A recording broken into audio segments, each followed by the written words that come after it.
All right. I mean, what an exciting finish to a game. You know, kind of somewhat of an LSU, feel where we seemed like we were in command and then let it slip away there. And then to get it back at the end, go down and score on a 75-yard drive and then, block the kick at the end. I got to give our players a lot of credit. I know that team, whatever, was only 5-3, but as you saw, those guys have great players. Credit to A&M for coming back at a game that was headed one direction, and we actually scored to go 21-0 and have a holding, and then a 10-point turnaround on a blocked field goal instead of getting a field goal, give them 7. So, and just really proud of the way our guys battled, and it's one thing if they just go down and miss the short field goal. I thought our guys did a good job of holding them there to a longer field goal. And one of these days we're actually going to catch the ball when they throw it to us on defense at the end of games. So, and good play, good push at the end there, and Harris getting the block. Lane, another big day for Jackson Dart, 387 through the air, 2 touchdowns. It's another big day, and just talk about him, if you will. Yeah, I think, as you guys know, covering us, I'll tell you how it is and be hard on players. I thought he was fabulous today. Again, there's statistics in there where that's the best defense in the country. I mean, negative plays, sacks, third down, third in the country. So that's a really hard defense to play that well of a game at quarterback, and and take care of the ball at the same time too, and pitch a shutout that way. And you can see why you got to do all those things, and still it goes down to the wire. So awesome game by him, and obviously Trey showing up today, and that was kind of where we thought, the matchup was that would help us in our favor, because inside obviously people really struggle with them. Is just to let Trey go one-on-one outside, and so that takes Jackson making the throws and Trey making some great plays. Second half looked like their offense had much more success, especially kind of running the ball. Was there anything y'all noticed maybe they changed that y'all saw coming out of halftime? Not really. I think they just made plays, and that's just part of the game. And they got really good linemen, and Max is very competitive and makes crunch plays for them, and an elite receiver, little guy that's hard to tackle. So we did a great job in the return game. I don't think they had a yard of kickoff return and 4 yards of punt return. So we won in that area of special teams. Obviously, giving them the field goal block for a touchdown was huge, because the game seemed to be dramatically going our direction in all areas, both sides of the ball at that point. You mentioned the momentum swings with the holding call that brought back the touchdown. Gaddy has what looks like the game-sealing pick that gets overturned. In those moments, how do you keep your composure and keep focused on the next play? Well, I saw him bobble it. I still celebrated with him, just hoping somehow maybe the officials would, be like, well, if he's that confident and he's celebrating already, we'll just give it to him. So our success with reviews is not real high this year. And Trey had one earlier, that could have ended the game. So, you guys hear me talk about everything happens for a reason. It doesn't seem very good at the time, but, makes you come together and block a field goal to win it. So it gives the special teams a chance to win it. Lane, yet another game where you guys trailed in the fourth quarter, this time kind of late in the fourth quarter, and you come back and win. What does it say about this team, where your program has gotten to? These are games that probably last season may get away from you. This year you're winning all of them. Yeah, I think it says a lot about the team. I'm also like to think I'm the coach that doesn't say, okay, well, they have a field goal to win the game and drive all the way down and miss a chip shot, and I'm going to sit here and say how resilient we are.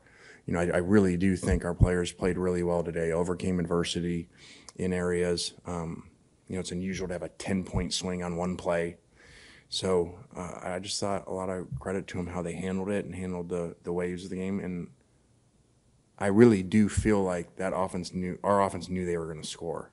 It was actually like, don't score too fast. I mean, it was 75 yards away, and just the way they broke the sideline huddle was like, and when they scored, like, okay, guys, we're going to go score, let's not score too fast. So, even Jackson came off and was like, "We scored too fast." I'm like, "Can you be positive, please?" And then he's like, "They're going to make the kick," and I'm like, "Can you be positive?" So finally, after the game, he goes, "All right, I'll stop being negative." I think he was watching too much Bobby Knight this week about the power of negative thinking. Lane, your defense stopped Texas A&M 4 straight times, forced 4 consecutive punts in the first half, but then didn't force another punt the rest of the game. What exactly happened there? Well, you're not exactly positive. I mean, you can go hang out with Jackson. I mean, guys, those are really good players and a really good running back and a good offensive line, and so they moved the ball on us. And we played a really good first half, and then we broke some on defense there. And I think it sounds like you can get a little bit spoiled with the way that we were playing defense against not upper echelon offenses the last few weeks. See, that's a positive way of saying that. So this was a more skilled offense than we've faced the last few weeks. And so they're going to make some plays. Lane, can you walk us through the blocked kick from your perspective? How did you see that unfold? I was just trying to mess with their kicker. So you can't call back-to-back timeouts anymore. You used to be able to. And so I kind of pretended and said to the ref right in front of the kicker, like, "I got one more timeout." And then I stood by the line judge there like this, like trying to get the kicker's attention, just to mess with him and whistling, to draw his attention. I don't know that worked because the kick was probably going right down the middle if we didn't block it. So, but that's what I was doing. I really didn't even watch the end of the kick. I watched the end. I didn't watch the beginning of the kick. I was pretending I was calling timeout. Ladarius Tennyson seemed like he got a lot more snaps today. He was flying all over the field. What can you say about his performance today? Yeah, he was great, especially first half, making big plays and showing some speed out there to catch really elite fast players that they have. And so he's one of our favorite guys, and just the way that he plays, regardless of how many snaps he plays, is the same. We were told that Ashim Young's no longer on the team. Can you confirm that? And how do you feel about your depth in the secondary moving forward? Well, guys stepped up. Ashim's not part of our program, and we wish him the best. And, just trying to get the guys ready that are here. Lane, can you take us through that? I think it was in the second quarter where Jordan Watkins looked like completely uncovered. What happened on that play? I'd be careful. You can't have intent to deceive. So Jordan was just running off like he was coming off, and he stopped before and took a big split behind the ball on our sidelines when the ball's on the far hash, and they didn't notice him. So really good play by our players out there to come up with. And then I think that's when we get the personal foul on them, and their players was like saying we're number one to me, and so they got penalty, and then it moved us closer on the 2-point, which we didn't make, but then luckily that 2-point later was really big because that would have been really not exciting for that to be the end of the game there with a field goal to win, playing defense down the stretch. We'll take questions up top. Coach, it seemed no matter if it was a questionable call, a big play, or just the end of the game, you were showing a lot of emotion out there today, really excited, a lot of points in the game. Just take me through how excited are you for your team to be able to get to 8-1 and go to Georgia next week? I'm excited for them, excited for our fans. I just thought our guys had a really good week of practice. I was a little concerned. We hadn't played a lot of early kick games, so just tried to myself bring a lot of energy to them today and make sure our players were excited. And so I was kind of emotional on some plays or whatever, just because there's also excitement too in that. And that's a really hard defense to score against and move the ball against. So, maybe the players feed off that.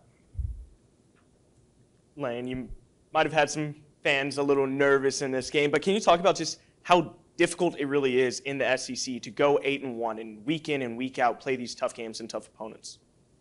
Yeah, I told them like the cardiac kids or something, the way that our players play and take it down to the wire in these games. So it was good to be at home too. I thought our crowd was really good in the first half.